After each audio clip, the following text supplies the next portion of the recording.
Doctor Mohammad Irfan, medicine consultant Cripps hospital Madhubani.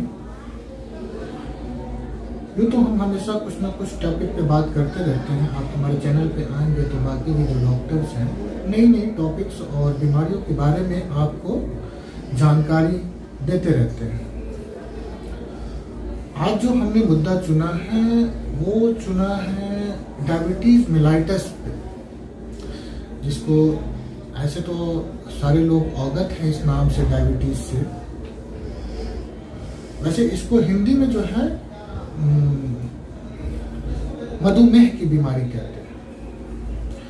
अब ये मधुमेह दो तरह, ऐसे तो बहुत सारे तरह के होते हैं, गेस्टेशनल है और मगर प्रायः जो है वो दो तरह के होते हैं। तो हम प्रायः पे बात करते हैं, टाइप 1 और टाइप 2। जितने भी डायबिटीज के मरीज हैं उसमें 90% जो है वो टाइप 2 के हैं।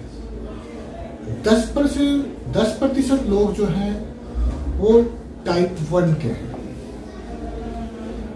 तो टाइप 1 जो है मुख्यतः जो है ये बच्चों में होता है, जिसमें इंसुलिन नहीं बनती। उनकी पैंक्रियाज जो है वो इंसुलिन का सिक्रीशन नहीं करता है। तो ये टाइप 1 हुआ है। और टाइप 2 जो है ये मुख्यतः बड़े लोगों में होता है, जो ज़्यादा उम्र के लोग हैं उनमें पाया जाता है। ये होने की वजह क्या है? वजह ये हो सकती है कि या तो हमारा पैंक्रियाज जो है वो सफिशिएंट इंसुलिन नहीं बना रहा हो, या फिर ऐसा हो कि हमारा जो सेल है वो उस इंसुलिन को एक्सेप्ट ना कर रहा हो। ठीक है ना? कोशिकाओं में शुगर को लेकर जाने के लिए इंसुलिन की जरूरत पड़ती है।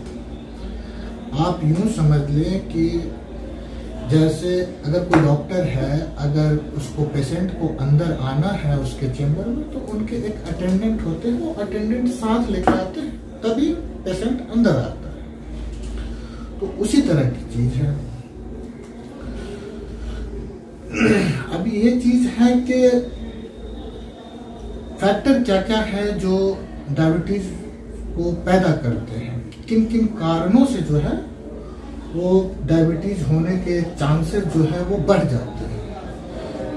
तो नंबर एक चीज तो ये है कि हमारी कोई पुराना फैमिली हिस्ट्री रहा हो, जिसमें माँ बाप, पिता, दादा दादी, नाना नानी, उनकी हिस्ट्री रही हो डायबिटीज का, तो वहां से आ सकता है। दूसरी चीज ये है कि जहाँ जो फैक्ट्री है इंसुलिन की, जिसको पैंक्रियाज कहते हैं, उसमें कोई इन्फेक्शन हो गया हो, या फिर कोई ट्यूमर हो गया हो जिसकी वजह से वो इंसुलिन का सेव जो है वो सही नहीं आ रहा हो। तीसरी चीज है कि बढ़ती उम्र जो है। और चौथी चीज ये है कि फिजिकल स्ट्रेस हो, आपको बहुत ज्यादा फिजिकल स्ट्रेस हो, तब भी मतलब ये हो सकता है। अगर ब्लड प्रेशर है और आप उसकी कंट्रोल नहीं कर पा रहे हैं, जिससे पैंक्रियाज डैमेज होता है आपको, ये भी एक फैक्टर हो सकता है। या आपके खान पान सही नहीं हो, आप बहुत ज़्यादा तेल मसाले खा रहे हो, जिससे हाइपरलिपिडीमिया होता है, कोलेस्ट्रॉल बढ़ जाए, तो ये भी एक फैक्टर है।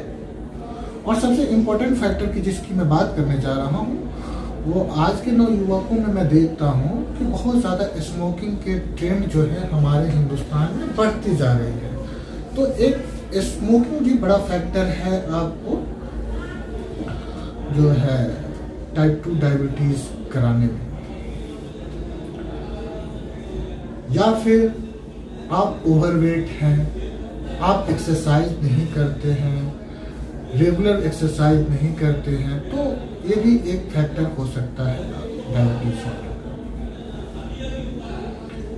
इसके साथ साथ बहुत सारी जगहों पे ऐसा देखा गया है कि कुछ पेशेंट को कई बार स्टेरॉयड लिख दिया जाता है कि डॉक्टर के द्वारा, या खुद भी मार्केट में जाके वो प्रेडनिसोलोन वगैरह की टैबलेट ले लिया करते हैं किसी तरह के दर्द के लिए। घुटनों, खासतौर पे घुटनों का दर्द हो तो उसमें जो है बड़े बुजुर्ग जो है क्या करते हैं, स्टेरॉयड लेते हैं। और उस स्टेरॉयड को अगर लॉन्ग टर्म यूज करते हैं तो उसमें भी चांसेस बहुत ज़्यादा बढ़ जाते हैं डायबिटीज़ के। अब डायबिटीज़ अगर होगा, कई बार डायबिटीज़ ऐसा होता है जो हमें पता नहीं होता है। हमारा blood sugar level day by day बढ़ता चला जाता है, और ये तकरीबन साल, 2 साल, 3 साल बाद पता लगता है, जब उसकी लेवल बहुत हाई हो जाती है तब। तो प्रायः हमें करना ये चाहिए कि डायबिटीज़ की जांच जो है, शरीर में जो शुगर का लेवल है वो एटलीस्ट कम से कम ग्लूकोमीटर से साल में 1 बार अवश्य दें। और हमारा टारगेट ये होना चाहिए कि फास्टिंग जो है वो 100, 110 के नीचे हो। और पीपी जो है, जो खाना खाने के 2 घंटे बाद जो टेस्ट करते हैं, वो 150 के नीचे हो। अगर अब ये है कि डायबिटीज़ के लक्षण क्या क्या हैं, तो हम डायबिटीज़ के लक्षण की जब बात करते हैं तो ये इसमें सबसे जो मुख्य लक्षण है वो ये है कि आपको प्यास बहुत ज़्यादा लगेगी और पानी आप बहुत पिएंगे, और इसके साथ साथ आपको पेशाब भी बहुत ज़्यादा होगा। एक तो आप खाना खाएंगे फिर भी लगेगा कि हमने खाना खाया ही नहीं, क्योंकि आपके सेल को ग्लूकोज मिलेगा नहीं। तो दिमाग आपको सिग्नल देगा कि भाई खाओ, भूख लगी है, तो आप एक ज़्यादा खाना खाया करेंगे और फिर भी भूख लगी रहेगी। ड्राइनेस ऑफ माउथ होगा, गला का जो है वो सूख जाना जिसको कहते हैं। वेट लॉस होगा, पर वेट लॉस में एक चीज बात मैं करना चाहूंगा कि आपकी सेंट्रल ओबेसिटी कम लगेगी, आपके पैर सूख जाएंगे, आपके हाथ पतले हो जाएंगे, मगर central obesity as it is रहेगी।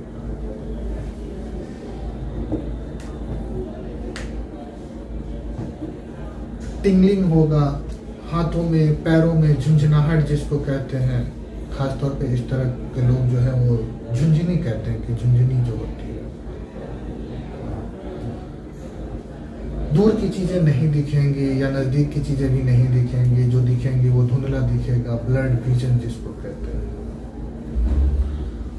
या कहीं आपको कोई जख्म हो गया, कट गया, तो वो जो है वो भी, उसकी भी जल्दी हीलिंग नहीं हो पाएगी।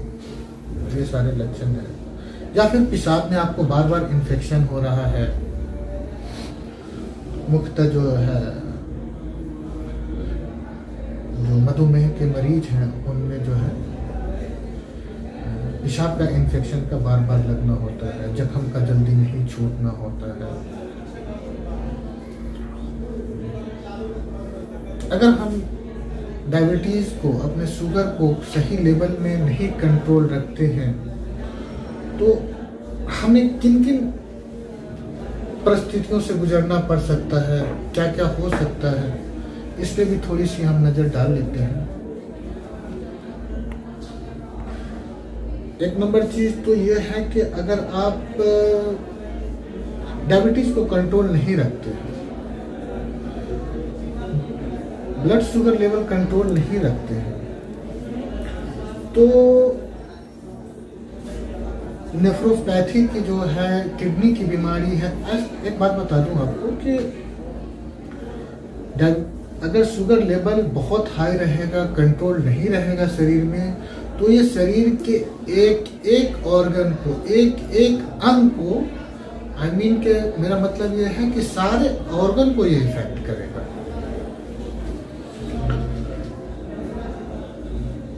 तो अगर हम कंट्रोल नहीं रखते हैं शुगर लेवल अपना, तो एक बीमारी होती है जिसको डायबिटिक नेफ्रोपैथी कहते हैं, जिसमें गुर्दे खराब होते हैं।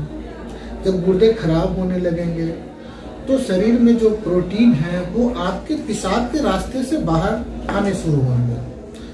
जो पेशाब से प्रोटीन लॉस होगा तो प्रोटीन क्या करता है कि पानी को अंदर खींच कर रखता है, वो बाहर नहीं आने देता है नसों से, तो स्वेलिंग आ जाएगी। फिर नेफ्रॉन डैमेज होंगे, किडनी डैमेज होंगे, तो पेशेंट जो है क्रोनिक किडनी डिजीज की तरफ बढ़ेंगे। जो शरीर की गंदगी है वो पूरी तरह नहीं छन पाएंगी, फिर वो शरीर में आ जाएंगी, तो फिर वो तो ऐसे हालत में यूरिया क्रेटिनिन सारे हाई होने शुरू हो जाते हैं। जब ये होंगे तो फिर पेशेंट को जो है वो डायलिसिस पे लेना पड़ सकता है, और यहाँ तक के या फिर ट्रांसप्लांट करना, किडनी की ट्रांसप्लांट करवाना पड़ जाए, वो भी बहुत मुश्किल होता है। अब आ जाते हैं इसमें आंखों की रोशनी जाने का खतरा है, ग्लूकोमा हो जा सकता है, कैटरेक्ट हो सकता है, इसको डायबिटिक रेटिनोपैथी कहते हैं। मसल का टूट जाना, जो शरीर का मांस है वो टूटेगा, जब उसे एनर्जी नहीं मिलेगी वो टूटेगा, तो वो एट्रोफी कहलाती है। अब मुख्य बिंदु पे जो आते हैं वो आते हैं ये कि कार्डियक कॉम्प्लिकेशन की। तो डायबिटीज के मरीजों में कार्डियक कॉम्प्लिकेशन 4 टाइम्स ज्यादा होता है, और ये बहुत डेंजर होता है। डेंजर होने का मतलब ये है कि ये जो है आपकी नसों को, दिल की नसों को ये डैमेज करेगा, ठीक है, बार बार डैमेज करेगा, फिर वहां पे टूटेंगी, नस टूटेंगी, एथेरोस्क्लेरोसिस हो जाएगा, और दिल को जो ताकत के लिए, एनर्जी के लिए जो नस खून को सप्लाई करते हैं और वो ब्लॉक हो जाएगा, इसको हार्ट अटैक कहते हैं। इस बात को याद रखिए कि 4 टाइम्स ज्यादा होता है डायबिटिक, और ये बहुत खतरनाक होता है। खतरनाक कहने का मतलब मेरा ये है कि इसमें यूजुअली जो हार्ट अटैक आते हैं, जो नॉन डायबिटिक पेशेंट होते हैं, उसमें चेस्ट पेन होता है, हेवीनेस ऑफ चेस्ट होता है, चेस्ट पेन होता है। मगर डायबिटीज के मरीज में चेस्ट पेन बहुत कम आता है, सिर्फ हेवीनेस ऑफ चेस्ट होता है, जिसको मरीज इग्नोर कर देता है, वो गैस समझते हैं, और ये हमारे लिए बहुत ही खराब है। अगर दर्द होगा तो हम हॉस्पिटल जाएंगे। इसमें जो हार्ट अटैक होता है उसमें बहुत तेज सीने में दर्द होता है, तो हम हॉस्पिटल जाते हैं। अगर दर्द ही नहीं होगा तो हम हॉस्पिटल नहीं जाएंगे, और इसका परिणाम होगा मृत्यु।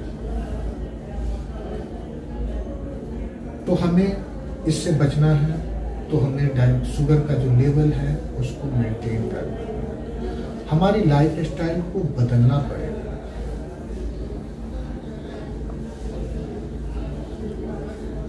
हमें एक टाइम बनाना पड़ेगा कि हमें 1 घंटा रोजाना, आधा घंटा रोजाना व्यायाम करना है। हमें डायबिटीज से को मात देना है, तो हमारे खान पान को बदलना पड़ेगा, लो कार्बोहाइड्रेट डाइट लेना पड़ेगा, ज्यादा से ज्यादा प्रोटीन का इस्तेमाल। अब डायबिटीज में अक्सर मेरे पास आते हैं मरीज, तो खाएंगे, तो इसकी एक पूरी प्रॉपर चार्ट है, जो आप यहाँ हॉस्पिटल आएंगे तो वो आपको दी जाएंगी। पर मोटा मोटी मैं बता देता हूँ, चावल को, चीनी को,